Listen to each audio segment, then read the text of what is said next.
Bonjour à tous. Nous allons poursuivre avec le développement de notre logiciel Brain2School version Android. Et aujourd'hui, nous allons parler du calcul des salaires des enseignants. Nous allons donc revenir dans le travail que nous voulons faire aujourd'hui.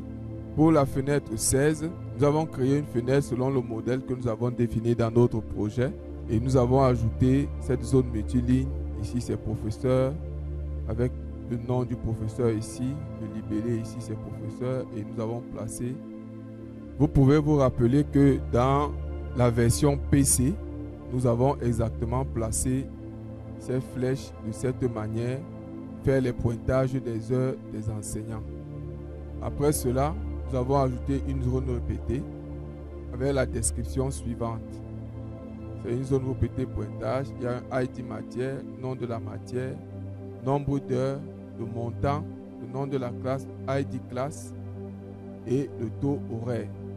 Maintenant, nous avons ajouté une rupture pour pouvoir classer, mettre les classes ensemble. La rupture est pointée sur ID classe. Et ici en bas, nous avons placé également une zone multiligne, mais elle est en pas de sélection. Cette zone multiligne est en pas de sélection. Et là, dans cette zone multiligne, nous avons placé ces deux libellés. Celui-ci va afficher le net à payer, c'est-à-dire il va faire la somme de tous les montants qu'il y a dans la zone répétée et l'afficher ici en bas. Ce libellé-ci, montant, va récupérer le montant total de la multiplication entre le nombre d'heures effectuées ici et le taux horaire que nous allons placer ici. Là, ce sera le libellé de la matière. La description de cette zone multiligne, là voilà. La première ligne est automatique et la deuxième est en part de sélection. Ces deux flèches que vous voyez sont les boutons précédents et suivants. Et là, c'est un libellé qui va changer tel que vous avez dans la version PC. Nous avons ajouté ce champ-ci hors limite et il va nous renvoyer directement la date à laquelle nous nous trouvons. Mais à l'initialisation de la fenêtre, nous avons initialisé cette date en récupérant la date du jour à laquelle on est. Ok.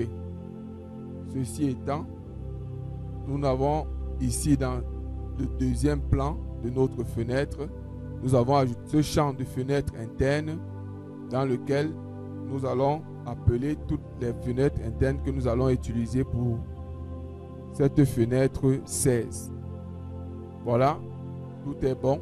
Nous allons maintenant commencer à présenter tous les différents codes. Mais avant, nous avons également la fenêtre interne professeur que nous avons créée, telle que vous voyez à l'écran. Vous pouvez faire une copie d'une fenêtre répétée, d'une fenêtre interne dans notre fenêtre 16.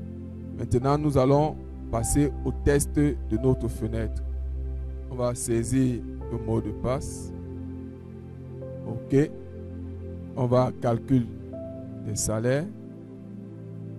On sélectionne l'enseignant. OK. Voilà, on a déjà son taux horaire, le nombre d'heures et le total là. Donc, on va faire taux horaire fois 2 égale à 5000. 2000, 2, 4000. Et on a 9000 comme total. Voilà, on peut prolonger le test pour voir comment tout ça fonctionne bien. On va ajouter encore une heure pour ce mois-ci. On va donc revenir au niveau des pointages.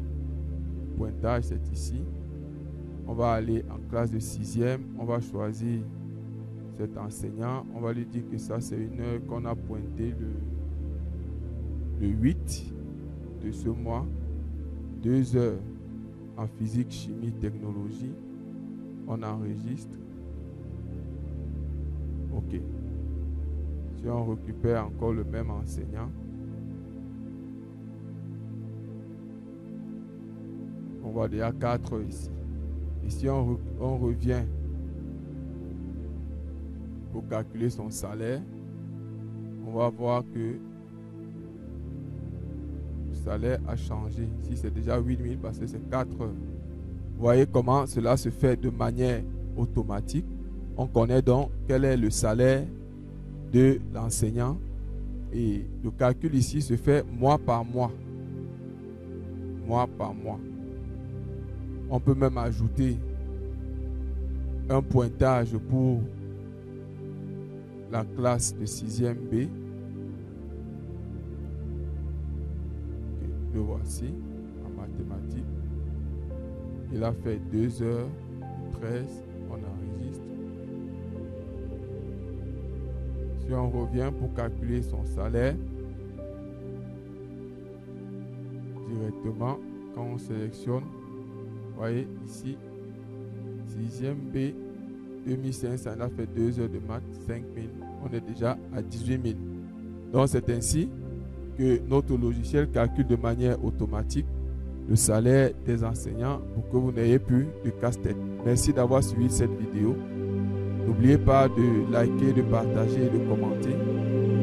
Tout ceci est toujours bon pour que nous puissions avoir une audience beaucoup plus grande.